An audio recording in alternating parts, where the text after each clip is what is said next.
नमस्कार विद्यार्थी मित्रांनो, MPSC करिअर्स या आपल्या यूट्यूब चॅनलमध्ये तुम्हा सर्वांचं खूप खूप स्वागत आहे. आज आपण एक नवीन कंटेंट सायन्सचा घेऊन आलो आहे, कार्बनची अपरूपे. ठीक आहे, NCERTमधून जो काही सार आहे तो मी तुमच्यासमोर घेऊन येतो आहे, म्हणजे तुमचे कष्ट वाचतील. तुम्हाला फक्त करायचे काय, मी जे आज तुम्हाला शिकवणार आहे ते कन्सेप्ट नीट समजून घ्यायचे आहेत. कन्सेप्ट समजल्यानंतर त्याच्या नोट्स काढायच्यात आणि त्याचे रिव्हिजन करायचे. ठीक आहे, याच गोष्टी फक्त आणि फक्त तुम्हाला करायच्यात, बाकी काही करायचं नाही आहे. परीक्षा खूप जवळ आल्या आहेत, परीक्षांचा अभ्यास तुमचा सुरू असेलच. ठीक आहे, मी जे तुम्हाला करंट अफेअर्स आणि सामान्य विज्ञानाच्या जे काही लेक्चर्स देतो आहे त्याचा तुम्हाला खूप म्हणजे खूप फायदा होणार आहे. फक्त तुम्ही त्याचा कसा उपयोग करून घेताय ते पाहणं खूप महत्त्वाचं ठरेल. ठीक आहे, मी तुम्हाला प्रत्येक लेक्चरला सांगतो की तुम्ही याच्या रनिंग नोट्स बनवा आणि रिव्हिजन करा. ते खूप महत्त्वाचं आहे, कारण कन्सेप्ट एकदा समजतो, लक्षात राहतो, परंतु थोड्या दिवसांनी तो विसरला जातो. त्यासाठी तुम्ही तुमच्याजवळ तुमच्या नोट्स असणं खूप खूप गरजेचं आहे, किंवा मग तुम्हाला सारखे येऊन इथं व्हिडिओ पाहावे लागतील. ठीक आहे, ते होऊ नये त्यासाठी तुमच्याकडे तुमच्या हस्तलिखित नोट्स पाहिजेत, म्हणजे पाहिजेतच. ठीक आहे, आता आजचा आपण चॅप्टर चालू करूया. त्या अगोदर तुम्हाला एक सांगतो की तुम्हाला सामान्य विज्ञान हा बऱ्याच मुलांना महाराष्ट्रातल्या विषय खूप हार्ड जातो, त्यामुळे काही काही लोक खूप इग्नोर करण्याचा प्रयत्न करतात. ठीक आहे, तुम्हाला विज्ञान अभ्यासत असताना काहीही कोणत्याही पॉईंटला कोणता कन्सेप्ट समजत नसेल, एखादा शब्द जरी समजत नसेल ना, तरी तुम्ही मला मेसेज करा. मी तुम्हाला तुमचा नंबर माझा नंबर ऑलरेडी दिलेला आहे. ठीक आहे, आजसुद्धा मी या व्हिडिओच्या डिस्क्रिप्शन बॉक्समध्ये मी माझा नंबर टेलिग्रामचा दिला आहे, तिथं येऊन तुम्ही मला मेसेज करू शकता. तुमचं काही डाऊट्स असतील कोणत्याही विषयाशी रिलेटेड, सायन्स असावं असं काही नाही आहे, कोणत्याही विषयाशी रिलेटेड जर काही तुमचे डाऊट्स असतील तर तुम्ही तिथे विचारू शकता. फक्त हाय हॅलो न करता डिरेक्टली तुमचा जो काही प्रॉब्लेम असेल तो विचारा. ठीक आहे, जास्त वेळ घालवू नका. ओके, सांगितलेलं आहे. आता आता ज्यांनी चॅनलला सबस्क्राईब केलं नसेल त्यांनीसुद्धा आपल्या चॅनलला सबस्क्राईब करून घ्या. आज आपण एक महत्त्वाचा कंटेंट बघणार आहे रसायनशास्त्राचा, जो परीक्षेला विचारतात. कारण का, कार्बनची अपरूपं बघायचे आहेत आपल्याला, कार्बनची अपरूपं बघायचे आहेत आज आपल्याला. महत्त्वाचं काय, कारण मी तुम्हाला NTPCचे एक क्वेश्चन पेपर दाखवला होता लास्ट इयरचा, त्यामध्ये याच्यावरती एक प्रश्न होता, तो तुम्हाला मी पुढं सांगणार आहे की काय प्रश्न होता. ठीक आहे, बहुतेक प्रश्न घ्या तुम्ही, MPSCची प्रश्नपत्रिका काढा, UPSCची काढा, नाहीतर कोणत्याही सेंट्रल लेवलची किंवा स्टेट लेवलच्या एक्झामची तुम्ही क्वेश्चन पेपर काढा, सगळ्याच स्पर्धा परीक्षांच्या काढा. तुम्हाला यावरती एक तरी प्रश्न कुठल्या तरी प्रश्नपत्रिकेत नक्की म्हणजे नक्की सापडणार. कारण का, तेवढं हे महत्त्वाचंच आहे आणि तेवढं हे स्कोरिंगचं आहे. त्यामुळं इथं कन्सेप्ट समजून घ्यायच्यात. नावं जरी अवघड अवघड वाटली तरी कन्सेप्ट समजून घ्यायच्या. कन्सेप्ट समजला काही अवघड नाही, तुम्हाला 1 मार्क मिळणार म्हणजे मिळणार आहे. फक्त तुम्ही याच्या नोट्स बनवा. ठीक आहे, कार्बनची अपरूपं इथनं आपण सुरुवात करू. कार्बन तुम्हाला सगळ्यांना माहिती आहे. ठीक आहे, अपरूपे, आता हा शब्द खूप अवघड अवघड असं वाटत असेल तुम्हाला. कार्बनची अपरूपे तो सायन्समध्ये वापरला आहे, त्याचे आपण एक थोडक्यात एक फोड करू. अप हा शब्दच काढून टाका. ठीक आहे, अप हा शब्दच काढून टाका, फक्त रूपे घ्या, रूपे. ठीक आहे, कार्बनची रूपे म्हणजे कार्बन कोणकोणत्या रूपामध्ये येऊ शकतो निसर्गामध्ये, त्याला म्हणतात कार्बनची अपरूपे. हा साधा आणि सरळ अर्थ आहे. म्हणजे रूपं आपल्याला कळतात ना, म्हणजे आपण देवांचे अवतार मानतो की देव कोणकोणत्या रूपामध्ये येऊ शकतो, असं कार्बन कोणकोणत्या रूपामध्ये निसर्गामध्ये आढळू शकतो त्याला म्हणायचं कार्बनचे अपरूपे. हा साधा आणि सोप्पा अर्थ आहे कार्बनचे अपरूप. म्हणजे कार्बनची अपरूपे, हा अपरूपे हा शब्द बघितल्यानंतर असं खूप असं काहीतरी अवघड आहे, अवघड कन्सेप्ट असं काही नाही. कार्बन निसर्गामध्ये कोणकोणत्या फॉर्ममध्ये आढळतोय त्याला म्हणायचं कार्बनची अपरूपे. आता प्रश्न परीक्षेला असाही विचारतात की कार्बनची अपरूपे कोणकोणती. ऑप्शन देतील तुम्हाला 4, त्यातला एक नेहमी चुकीचा असतो. कारण का, कार्बनची अपरूपे तुम्हाला अभ्यासाला आहेत 3. हिरा पहिला, दुसरा आहे ग्रॅफाईट आणि तिसरा आहे फुलेरेन्स. ठीक आहे, ही 3 कार्बनची अपरूपे आहेत, लक्षात ठेवा. चौथा कोणता त्यांनी दिला की तो नेमका चुकीचा असतो आणि तुम्हाला चुकीचा ओळखायला सांगितला जातो. ठीक आहे, हे लक्षात ठेवा, परीक्षेला असा प्रश्न विचारला जातो. ठीक आहे, म्हणजे आपल्याला आता अभ्यास कोणकोणत्या गोष्टींचा करायचा बघा. कार्बनचे अपरूप आपल्याला बघायचे आहेत. पहिला कार्बनचा अपरूप बघायचं आपल्याला हिरा, बरोबर. दुसरा अपरूप बघायचं आहे ग्राफाईट आणि तिसरं बघायचं आहे फुलेरेन्स. ठीक आहे, जरी अवघड अवघड वाटत असलं तरी काही अवघड नाही आहे. तुम्हाला कंटेंट बघितल्यानंतर कळेल की हे खूपच सोपं आहे. आपण हातचे मार्क दरवेळी घालवतो, ते न घालवता हा आपल्याला 1 ते 2 मार्क हमखास म्हणजे हमखास मिळवायचे. ठीक आहे, कार्बनचे अपरूपे पहिलं चालू करूया आपण. पहिलं कार्बनचं अप्रूप चालू करूया आपण. हिरा. हिरा बघायचा आपल्याला. इथं हा जो डायग्राममध्ये दिसतोय हा हिरा आहे बरं का. हे खालचं काय ते तुम्हाला नंतर सांगतो. अवघड जर असं कॉम्प्लिकेटेड वाटत असेल तरी काही कॉम्प्लिकेटेड नाही. आपल्याला काही डायग्राम परीक्षेला विचारत नाहीत बरोबर. आपल्याला कन्सेप्ट लक्षात ठेवायला लागतो. कन्सेप्ट लक्षात ठेवण्यासाठी तुमची व्हिज्युअलायझेशन पॉवर वाढण्यासाठी मी फक्त तुम्हाला डायग्राम्स आणि हे 3D ॲनिमेशन दाखवत असतो की तुम्हाला लक्षात राहावं एवढ्यासाठी. हे काय आपल्याला एक्झामला विचारत नाहीत. ही जी वरची डायग्राम इथे तुम्हाला दिसते हा आहे तुमचा हिरा. आणि हिरा सगळ्यांना माहिती आहे खूप मौल्यवान वस्तू आहे. त्याच्याशी रिलेटेड प्रश्न कसे विचारतात ते आता आपल्याला बघायचं आहे. ठीक आहे, बघूया हिरा. बघूया हिऱ्याचा अभ्यास करूया. घाई गडबड करू नका, खूप सोपं आहे. समजून घ्या गोष्टी समजून घ्या. हिरा तुम्हाला माहिती आहे, फक्त अभ्यासाच्या दृष्टिकोनातून कसा त्याचा अभ्यास करायचा ते बघूया आपण. ठीक आहे, हिरा. बऱ्याच जणांना माहिती नसेल की हिरा हा कार्बनपासून तयार झाला आहे. ठीक आहे, ते पहिल्यांदा बघा. पहिलं वाक्य काय सांगते बघा. हिरा हा कार्बन अणूपासून तयार झाला आहे. कशापासून? कार्बन अणूपासून तयार झाला आहे. हे खूप महत्त्वाचं आहे. ठीक आहे, कसा तयार झाला बघा. दुसरं वाक्य बघा. लाखो वर्षांपूर्वी प्रचंड दाबाखाली कार्बनचे स्फटिकीकरण होऊन हिरा तयार झाला. म्हणजे कार्बनवरती खूप दाब पडलाय. कार्बनवरती खूप दाब पडलाय, त्याच्यापासून मग हिरा तयार झालाय लाखो वर्षांपूर्वी बरं का. हे लक्षात ठेवा. महत्त्वाचं काय इथं तर हिरा हा विद्युत दुर्वाहक आहे. विद्युत दुर्वाहक आहे याचा अर्थ विद्युतचं तो वहन करत नाही, करंटचं वहन करत नाही, इलेक्ट्रिसिटीचं वहन करत नाही. म्हणजे जर इलेक्ट्रिसिटीचं वहन कोण कोण करतं हे तुम्हाला माहिती आहे. ठीक आहे, काय हातात धरल्यानंतर करंट लागतो आणि काय हातात धरल्यानंतर करंट लागत नाही हे तुम्हाला माहिती आहे. म्हणजे हिरा हा कुठल्या कॅटेगरीत आहे तर हिरा हा विजेचा किंवा विद्युतचा दुर्वाहक आहे. म्हणजे हा इलेक्ट्रिसिटी पास करत नाही. हे लक्षात ठेवा, एक्झामला विचारतात. हिरा सुवाहक आहे का दुर्वाहक आहे असं विचारतात, त्यामुळं ते लक्षात ठेवा. हिरा हा काय दुर्वाहक आहे. पुढचं बघा, अतिशय महत्त्वाचं. स्टार करूनच ठेवा. लिहित असाल तुम्ही, नोट्स काढत असाल तर हे स्टार करूनच ठेवा. तुमचं चौथं वाक्य की 1772ला काय झालं बघा. 1772मध्ये लॅव्हाझिये हा शास्त्रज्ञाचं नाव आहे बरं का. लॅव्हाझिये या शास्त्रज्ञाने असे सिद्ध केले की उच्च तापमानावरती हिरा तापवल्यास त्यातून CO2 बाहेर पडतो. लॅव्हाझिये या शास्त्रज्ञाने 1772 साली काय सांगितलं बघा की उच्च तापमानावरती हिरा तापवल्यास त्याने काय केलं तर हिरा घेतला आणि अतिशय उच्च तापमानावरती त्याला तापवलं. तापवल्यावरती त्याला काय आढळलं की ते हिऱ्यामधून CO2 बाहेर पडतो. हिऱ्यामधून CO2 बाहेर पडतो. याचा अर्थ काय? याचा अर्थ असा झाला की त्यामध्ये CO2 होता. हिऱ्यामध्ये CO2 होता. याचा अजून अर्थ काय झाला तर हिरा कशापासून बनलाय तुमचा? कार्बनपासून. सी दिसतोय का इथं?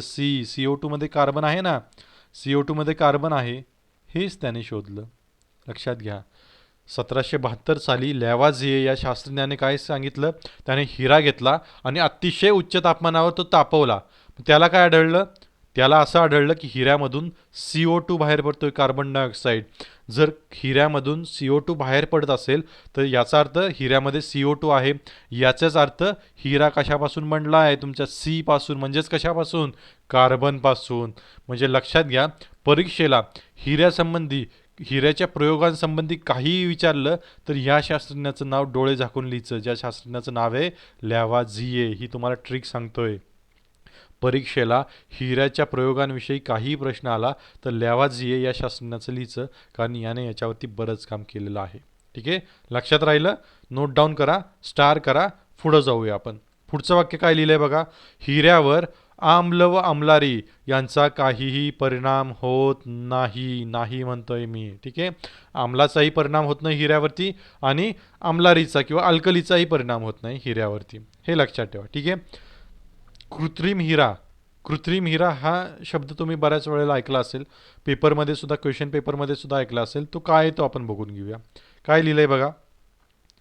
शुद्ध कार्बनवर दाब देऊन तो उच्च तापमानाला तापवल्यास कृत्रिम हिरा तयार होतो. कृत्रिम हिरा बघा, इथं जो बघितला होता तो आपण नैसर्गिक होता. जो लाखो वर्षांपूर्वी कार्बनवर दाब पडून जो तयार झालाय तो तुमचा नैसर्गिक हिरा आहे बरोबर का. जर तुम्हाला नैसर्गिक हिरा सोडून जर तुम्हाला कृत्रिम हिरा, मानवनिर्मित हिरा तयार करायचा असेल तर कसा करतात? शुद्ध कार्बन घेतात, त्याच्यावरती दाब देतात आणि उच्च तापमानाला तापवतात. काय तयार होतो तुमचा? कृत्रिम हिरा तयार होतो असं विचारतात एक्झामला, की कृत्रिम हिरा कसा तयार होतो. किंवा किंवा काय विचारतील परीक्षेला बघा, नीट लक्ष द्या परीक्षेला काय विचारतील, शुद्ध कार्बनवर दाब देऊन तो उच्च तापमानाला तापवल्यास काय तयार होते हे विचारतील. की शुद्ध कार्बन त्याच्यावरती दाब देऊन तो उच्च तापमानाला तापवल्यास काय तयार होतो असं विचारतील, तर तुम्ही लिहिलं पाहिजे कृत्रिम हिरा तयार होतो. ठीक आहे. उपयोग बघा हिऱ्याचा काय, शेवटचं वाक्य बघा काय आहे? हिऱ्याचा उपयोग काय, तर हिऱ्याचा उपयोग काय, काच कापण्यासाठी काळा हिरा वापरतात. काच कापण्यासाठी काळा हिरा वापरतात. आणि बाकी हिरा हा मौल्यवान धातू हे तुम्हाला माहितीच आहे, अलंकार म्हणून वापरतात. ठीक आहे, हे तुम्हाला माहितीच आहे. काय काय लक्षात ठेवा, तर हिरा कशापासून तयार झालाय, कार्बनपासून. शोध कोण लावला, लॅवाझियाने. याने काय केलं, लॅवाझियाने. लॅवाझिया हा लक्षातच ठेवा, हिरा म्हटलं की लॅवाझिया हा लक्षातच आला पाहिजे. लॅवाझियाने काय केलं, हिरा घेतला, तो उच्च तापमानाला तापवला, त्याला काय आढळलं, तर त्यातनं CO2 बाहेर पडतोय. ज्या अर्थी CO2 बाहेर पडतोय त्या अर्थी त्यामध्ये कार्बन आहे, म्हणून तो हिरा हा कार्बनच्या अणूपासून तयार झाला आहे असं वाक्य आलं आहे. ठीक आहे.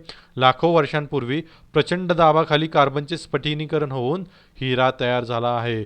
आणि महत्त्वाचं काय, तर हिरा हा विद्युतचा म्हणजेच विजेचा दुर्वाहक आहे. विजेचा दुर्वाहक आहे, विजेचं वहन करत नाही. राहील लक्षात. आणि कृत्रिम हिरा कसा तयार होतो, शुद्ध कार्बनवर दाब देऊन तो उच्च तापमानाला तापवल्यास कृत्रिम हिरा तयार होतो.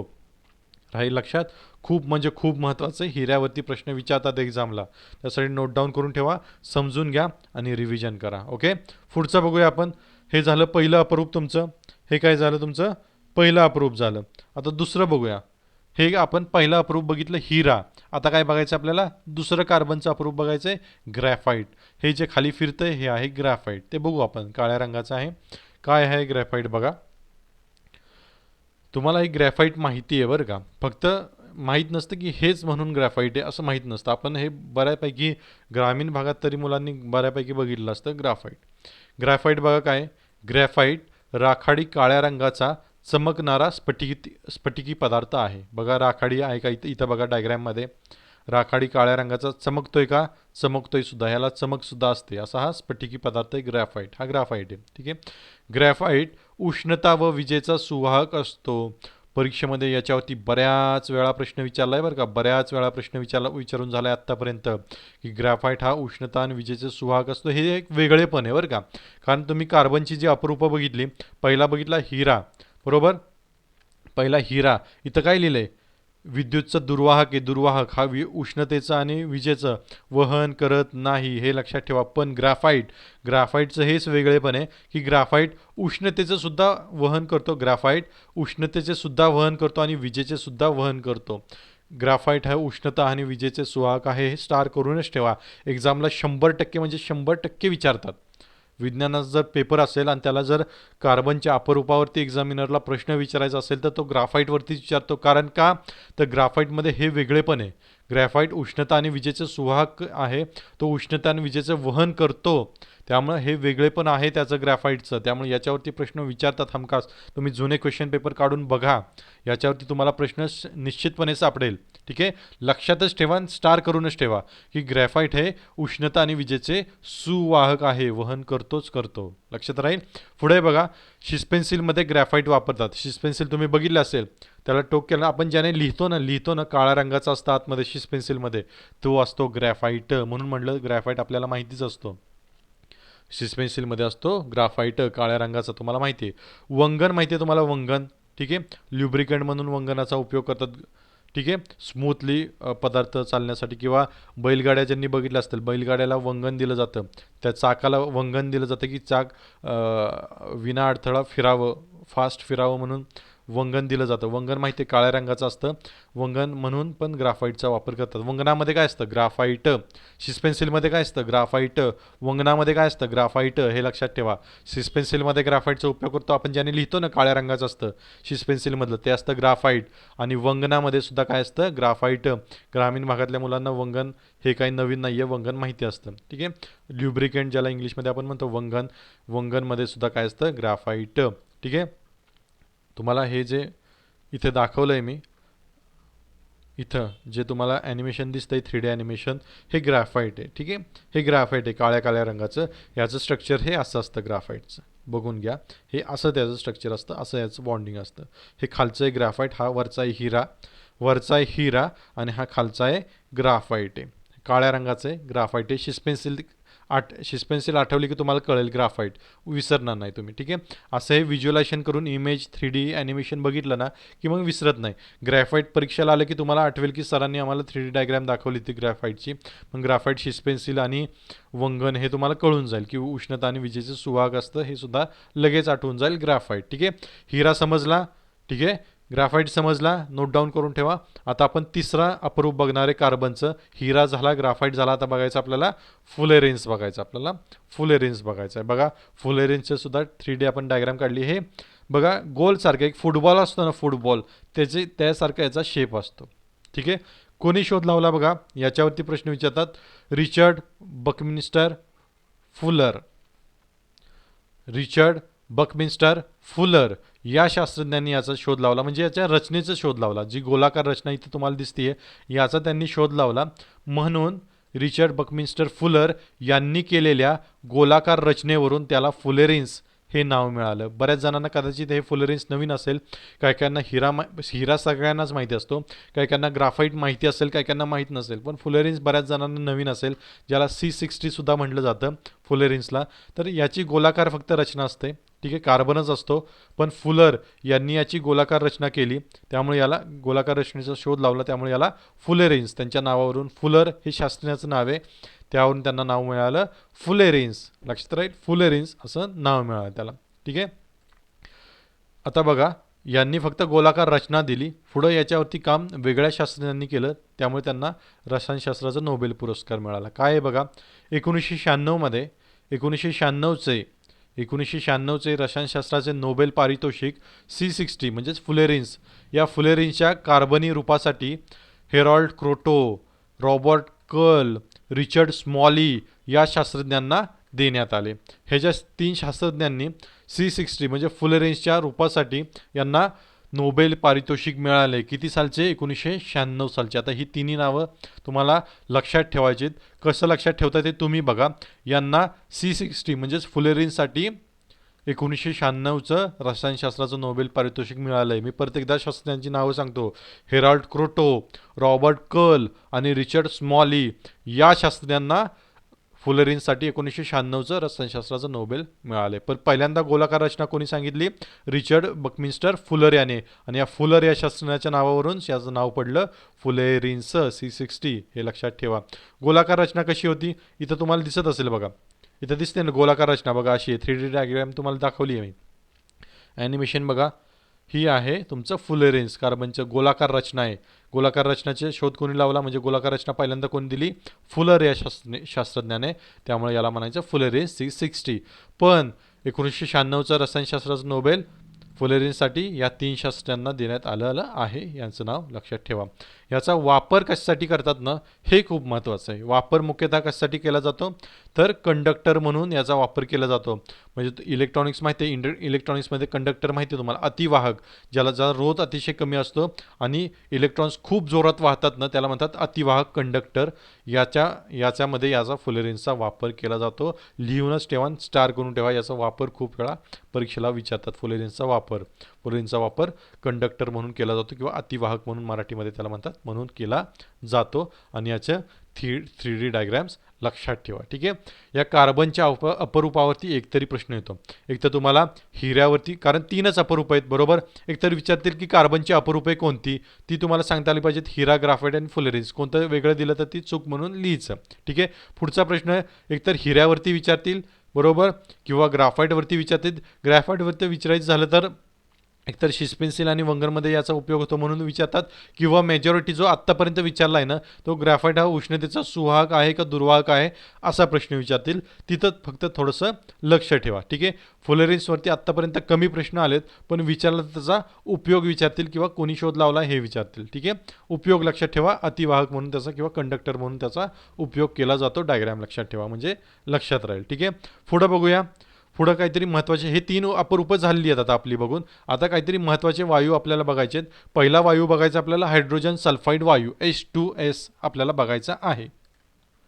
मी जेव्हा तुम्हाला NTPCचं ॲनालिसिस मराठीमधून सांगितलं होतं, क्वेश्चन पेपर तुम्हाला दाखवला होता आणि त्याचं मी ॲनालिसिस दाखवलं होतं, तेव्हा तुम्हाला H2S हायड्रोजन सल्फाईड वायूवरती मी तुम्हाला प्रश्न दाखवला होता. जेव्हा मी ग्रुप डीचं सुद्धा ॲनालिसिस दाखवलं होतं, तेव्हा तुम्हाला हायड्रोजन सल्फाईड वायूवरती एक प्रश्न दाखवला होता. तुम्हाला आठवत असेल तर बघा. ज्यांनी बघितलं नसेल ॲनालिसिस त्यांनी जाऊन बघा. प्लेलिस्टमध्ये व्हिडिओ आहे, ते लेक्चर आहे प्लेलिस्टमध्ये रेल्वेच्या. आपला जो चॅनलचा प्लेलिस्ट आहे त्यामध्ये तुम्हाला सापडून जाईल. मी मराठीमध्ये ॲनालिसिस केलं होतं NTPC सुद्धा आणि ग्रुप डीचं सुद्धा. ते जाऊन बघा, तुम्हाला खूप आवडेल ते. ओके, त्यामुळं मी हे घेऊन आलो आहे हायड्रोजन सल्फाईड वायू H2S आणि सल्फर डायऑक्साईड. याच्यावरती प्रश्न खूप वेळा विचारतात, त्यासाठी मी हे घेऊन आलो आहे, NCERTमधून घेऊन आलो आहे. आणि तुम्हाला माहिती आहे आपण काही एक्स्ट्रा फापट पसारा बघत नाही. जे एक्झामला विचारतात तेच बघतो आणि तेच तुम्हाला मी सांगतो. आणि काय काय प्रश्न विचारलेत आणि काय काय विचारू शकतात हे सुद्धा मी तिथल्या तिथंच क्लिअर करतो. त्यामुळे व्हिडिओचे जे नोट्स आहेत त्या नक्की काढा तुम्ही, तुम्हाला खूप फायदा होणार आहे. ठीक आहे, परीक्षा झाल्यानंतर मला सांगा की काय काय फायदा झाला, कारण हे सगळं NCERTमधून आहे आणि NCERTमधूनच आपल्याला प्रश्न विचारले जातात. ठीक आहे, लक्षात ठेवा, याच्यातूनच प्रश्न येणार आहेत. त्यामुळं याचा नीट अभ्यास करा. पहिल्यांदा नोट्स काढा. नोट्स काढायचा कंटाळा करू नका, कोणीही कंटाळा करू नका. ठीक आहे, हायड्रोजन सल्फाईड वायू बघू आपण काय आहे नक्की. हायड्रोजन सल्फाईड वायू ज्याला म्हणलं जातं H2S. आता H2Sची फोड करू आपण. H2S म्हणजे काय? H किती आहे तुमचा? 2 H आहेत बरोबर, आणि H म्हणजे हायड्रोजन, आणि S किती आहे तुमचा? एकच आहे. सल्फर म्हणजे एकच आहे, म्हणजे हायड्रोजन सल्फाईड बरोबर. आता बघा इथं दिसतंय का? बघा इथं डायग्रॅम बघा, ही जी थ्री डी डायग्रॅम तुम्हाला दिसते बघा. हे जे पिवळ्या कलरमध्ये ते तुमचं सल्फर आहे बरोबर. S एकच आहे ना, आणि जो व्हाईट कलरमध्ये 2 गोल दिसतात ते तुमचं हायड्रोजन आहे. 2 हायड्रोजन आहेत का? बघा, 2 हायड्रोजन आणि एक सल्फर. काय झालं तुमचं? H2S hydrogen sulphide. समजलं? याला म्हणतात हायड्रोजन सल्फाईड H2S. ज्यांना माहीत नव्हतं त्यांनी लक्षात ठेवा. ठीक आहे, कॉमन गोष्ट आहे. आता बघा कुठं आढळतो ते बघा. पहिल्यांदा हायड्रोजन सल्फाईड वायू, हा वायू पेट्रोलियम, नैसर्गिक वायू आणि ज्वालामुखी इत्यादींमध्ये आढळतो. पेट्रोलियम, नैसर्गिक वायू, ज्वालामुखी इत्यादींमध्ये तो आढळतो. लक्षात ठेवा. याला रंग आहे का? तर H2Sला रंग नाही. म्हणजेच तो कसा आहे? हा H2S वायू रंगहीन आहे. रंगहीन आहे, हे लक्षात ठेवा. वास कसा येतो? वास आहे का त्याला? तर वास आहे, आणि त्याला सडक्या अंड्यासारखा वास येतो. अतिशय तीव्र वास असतो बरं का याचा, सडक्या अंड्यासारखा. सडक्या अंड्याचा वास प्रत्येकाने घेतलाच असेल. मला तर असं वाटतं की प्रत्येकाने घेतला असेल सडक्या अंड्याचा वास. तुम्हाला माहिती आहे सगळ्यांना की कसा वास येतो. अतिशय तीव्र वास येतो आणि खूप डोकेदुखी वाढते याने. ठीक आहे, फक्त लक्षात ठेवा, एक्झामला विचारतात की सडक्या अंड्यासारखा वास कसा असतो, किंवा विचारतील हायड्रोजन सल्फाईड वायूचा वास कसा असतो. तो असतो सडक्या अंड्यासारखा याचा वास असतो. ठीक आहे, राहील लक्षात. पुढं बघा, आता मी म्हटलं तसंच की डोकेदुखी होते.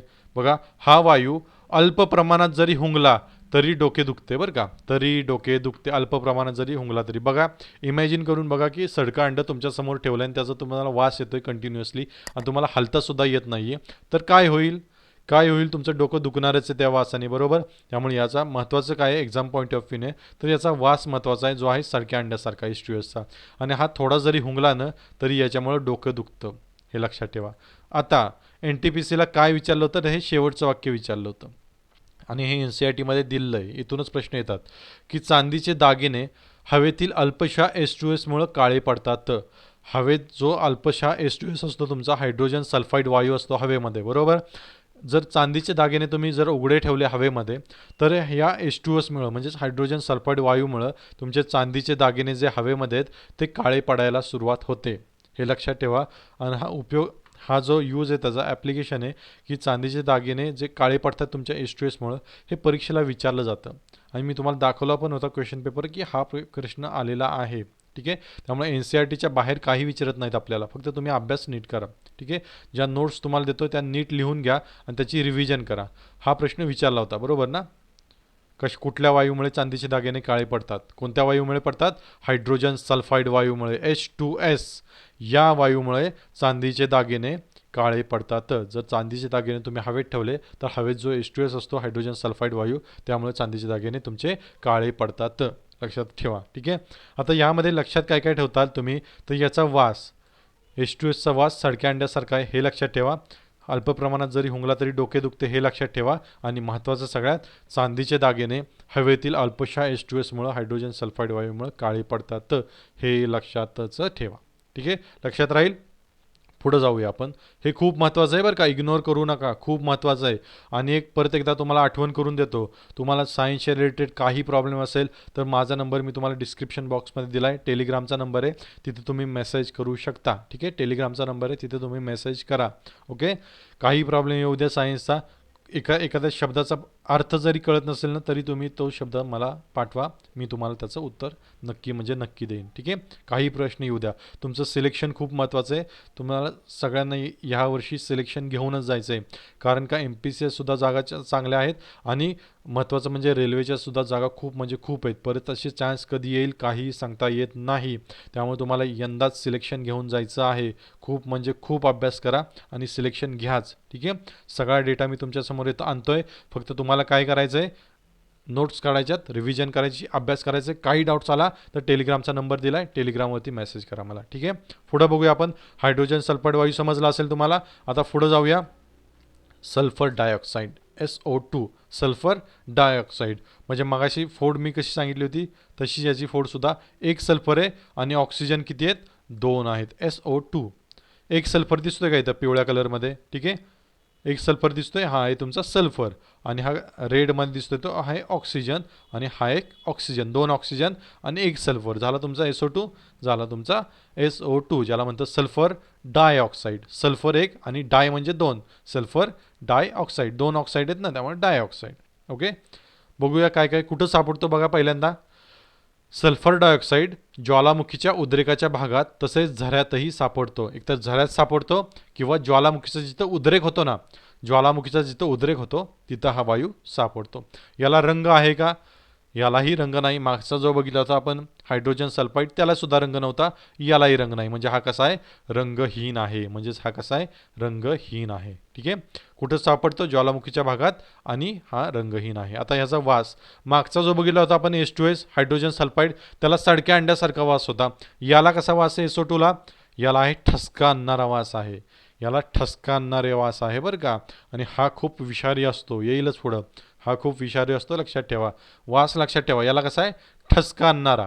H2Sला कसा होता, सडक्या अंड्यासारखा. गफलत करू नका.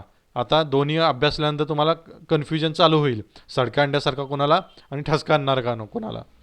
मी तुम्हाला सांगेन हे कसं लक्षात ठेवायचं. ठीक आहे, फक्त इथं लक्षात ठेवा की सल्फर डायऑक्साईड आहे त्याला ठसका आणणारा वास आहे. ठीक आहे, पुढचं वाक्य खूप महत्त्वाचं आहे, नीट लक्ष द्या, लक्ष द्या इथं. हा वायू विषारी असून, कसा वायू आहे, विषारी असून त्यामुळे फुफ्फुसात दाहक चुरचूर होते. हा प्रश्न विचारतात की कोणत्या वायूमुळे फुफ्फुसामध्ये दाहक अशी चुरचूर होते, कोणत्या वायूमुळे फुफ्फुसामध्ये दाहक अशी चुरचूर होते, किंवा फुफ्फुसाचे रोग कोणत्या वायूमुळे होतात. तर लक्षात ठेवा तो वायू आहे तुमचा सल्फर डायऑक्साईड. हा विषारी आहे आणि फुफ्फुसाचे जे काही रोग उद्भवू शकतात ते या वायूमुळे उद्भवतात, हे लक्षात ठेवा. खूप म्हणजे खूप महत्त्वाचं आहे, स्टारच करून ठेवा. एक्झामला खूप वेळा हा प्रश्न आलेला आहे. ठीक आहे, फुफ्फुसाचे जे अनेक रोग आहेत ते या वायूमुळे होतात. कुठल्या वायूमुळे, तुमच्या SO2मुळे, सल्फर डायऑक्साईडमुळे होतात. परीक्षेला विचारतात, स्टार करून ठेवा आणि नोट डाऊन करून ठेवा. ठीक आहे, हा वायू वनस्पतीला सुद्धा अपायकारक आहे. हा सुद्धा प्रश्न बऱ्याच वेळा एक्झामला विचारला आहे बरं का. वनस्पतीला कोणता वायू अपायकारक असतो, कोणता प्रश्न विचारतात, वनस्पतीला कोणता वायू अपायकारक असतो, हा प्रश्न विचारतात म्हणजे विचारतातच. लक्षात ठेवा, हा पण वायू आहे सल्फर डायऑक्साईड. मी म्हटलं ना की हा वायू विषारी आहे, ठसका आणणारा वास असू द्या, पण हा वायू काय, विषारी आहे. हा फुफ्फुसाला पण आपल्या इजा करतो आणि वनस्पतींना सुद्धा इजा करतो, एवढा हा विषारी आहे. त्यामुळे सल्फर डायऑक्साईड लक्षात ठेवा. सल्फर डायऑक्साईड म्हटलं की विषारी हा शब्द तुमच्यासमोर आलाच पाहिजे. सल्फर डायऑक्साईड म्हटलं की विषारी हा शब्द तुमच्यासमोर आलाच पाहिजे. हा फुफ्फुसाला सुद्धा अपाय करतो आणि वनस्पतींना सुद्धा अपाय करतो, आणि याला वास कसला आहे, ठसका आणणारा वास आहे. मी तुम्हाला म्हणले लक्षात कसं ठेवायचं सांगेन. कारण जो आपण मागचा बघितला H2S, याला होता सडक्या अंड्यासारखा वास, आणि हा जो आहे सल्फर डायऑक्साईड याला आहे तुमचा ठसका आणणारा वास. आता दोन्ही जर समजले तर थोडंसं कन्फ्युजन चालू होतं. नॅचरल आहे, नॅचरल आहे की तुमच्यामध्ये कन्फ्युजन होणार. ठीक आहे, त्यासाठी लक्षात कसं ठेवायचं, एक लक्षात ठेवायचं, दुसरं आपोआप लक्षात राहतो. ठीक आहे, पुढचा बघूया आपण. SO2 जो आहे सल्फर डायऑक्साईड तुमचा, हा वायू ज्वलनशील नाही. ठीक आहे, म्हणजे हा काय स्वतःहून पेट घेत नाही आणि ज्वलनास मदतही करत नाही. ठीक आहे, हे लक्षात ठेवा. आता उपयोग कुठं कुठं होतो बघा. आपण आता याचा अपाय बघितला की बाबा फुफ्फुसाला अपाय करतो, वनस्पतींना अपाय करतो, पण उपयोग पण होत असेल ना, निसर्गात आहे म्हणजे याचा उपयोग सुद्धा होत असेल. आता बघूया याचा उपयोग कुठं कुठं होतो. ठीक आहे, याचा फ्रीजमध्ये उपयोग होतात, फ्रीजमध्ये आपल्या जो घरामध्ये फ्रीज असतो त्याच्यामध्ये याचा उपयोग करतात. अजून कुठं उपयोग होतो याचा? अक्रोडसारखी सुकी फळे टिकवण्यासाठी याचा उपयोग होतो. अक्रोडसारखी जी सुकी फळं असतात ही टिकवण्यासाठी याचा उपयोग होतो. अजून कुठं उपयोग होतो बघा, तिसरं वाक्य बघा, जंतुनाशक म्हणून याचा उपयोग होतोय. जंतुनाशक, जंतुनाशक म्हणून सुद्धा याचा उपयोग होतो. 3 उपयोग मी तुम्हाला सल्फर डायऑक्साईडचे सांगितले. एक तर फ्रीजमध्ये याचा उपयोग होतो, अक्रोडसारखी सुकी फळं टिकवण्यासाठी याचा उपयोग होतो आणि जंतुनाशक म्हणून याचा उपयोग होतो. ठीक आहे. जरी हा वायू विषारी असला, खूप अपाय करत असला, बघा की फुफ्फुसाला अपाय करतोय, वनस्पतींना अपाय करतोय, आणि हे प्रश्न एक्झामला विचारतात. स्टार करूनच ठेवा. एक्झामला विचारले फुफ्फुसाला अपायकारक कोण आहे, वनस्पतींना अपायकारक कोण आहे, हे विचारतात. पण याचा उपयोग सुद्धा आहे, हे सुद्धा लक्षात ठेवा. उपयोग आत्तापर्यंत विचारले नाही आहेत, पण तुमच्या माहितीसाठी लक्षात ठेवा. ओके, एक्झामला विचारू शकतात. हा ज्वलनशील सुद्धा नाही आणि ज्वलनास मदत सुद्धा करत नाही आणि याला ठसका आणणारा वास आहे. आता लक्षात कसं ठेवायचं मी तुम्हाला ट्रिक सांगतो. ठीक आहे. एक लक्षात ठेवा, दुसरा आपोआप लक्षात राहतो. तुम्हाला माहिती आहे एकाला सडक्या अंड्यासारखा वास आहे आणि एकाला ठसका आणणारा वास आहे, बरोबर. तर आता सल्फर डायऑक्साईड लक्षात ठेवू नका तुम्ही हायड्रोजन सल्फाईड लक्षात ठेवा. हायड्रोजन सल्फाईड, बरोबर. हायड्रोजन सल्फाईड याच्या शेवट काय आहे? एस आहे, बरोबर ना. याच्या शेवट काय? एस आहे.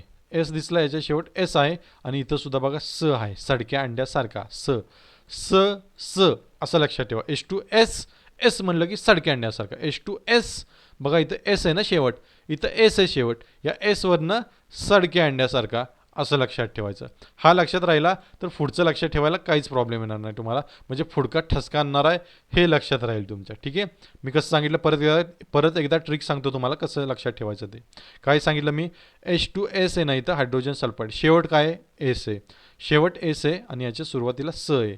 स स असं लक्षात ठेवा. स आणि हा सुद्धा स लक्षात ठेवा. H2S, एस म्हणजे स, स म्हणजे सडक्या अंड्यासारखा वास आहे असं लक्षात ठेवा. H2S, शेवट एस आहे बरं का, शेवट एस आहे आणि शेवट एस आहे म्हणून सडक्या अंड्या. इथं स इथं पहिला आहे आणि इथं स शेवट आहे. H2S, स सडक्या अंड्यासारखा वास. H2S, स सडक्या अंड्यासारखा वास. ठीक आहे, असं लक्षात ठेवा. म्हणजे SO2 ठसकारणारा वास आहे हे तुमच्या आपोआप लक्षात राहील. ठीक आहे. हायड्रोजन सल्फाईड वायू आणि सल्फर डायऑक्साईड या दोघांपैकी एकावरती 100% प्रश्न विचारतात. नोट डाऊन करून ठेवा आणि रिव्हिजन करा. खूप म्हणजे खूप महत्त्वाचं आहे. ठीक आहे. कार्बनची अपरूपे 3 आपण पाहिली इथं, हिरा, ग्राफाईट आणि फुलेरेन्स. आणि 2 वायू तुम्हाला मी आत्ता शिकवलेत, हायड्रोजन सल्फाईड वायू आणि सल्फर डायऑक्साईड वायू. याच्यावरती प्रश्न नक्की म्हणजे नक्की विचारतात. 1 मार्क आज तुम्ही खिशात घेऊन चाललायत. मॅक्झिमम 2 ते 3 मार्कसुद्धा आज तुम्ही मिळवू शकता. फक्त तुम्ही कन्सेप्ट लक्षात ठेवा आणि नोट्स बनवायला विसरू नका आणि त्याच्या रिव्हिजन करत राहा. वाटलं तर नोट्स मला तुम्ही कमेंटमध्ये सुद्धा तुमच्या पाठवू शकता किंवा टेलिग्रामवरती सुद्धा पाठवू शकता. काही करेक्शन्स असतील तर मी नक्की म्हणजे नक्की सांगेन. ठीक आहे. सिलेक्शन यावर्षी आपल्याला 100% घेऊन जायचंच आहे. सगळ्यांना शुभेच्छा. ज्यांनी चॅनलला सबस्क्राईब केलं नसेल त्यांनी चॅनलला कृपया सबस्क्राईब करा, म्हणजे येणारे पुढचे व्हिडिओज तुम्हाला मिळत राहतील. ठीक आहे. लेक्चर बघितल्याबद्दल खूप खूप धन्यवाद. तुम्हाला सगळ्यांना शुभेच्छा. Thank you very much. थँक्यू.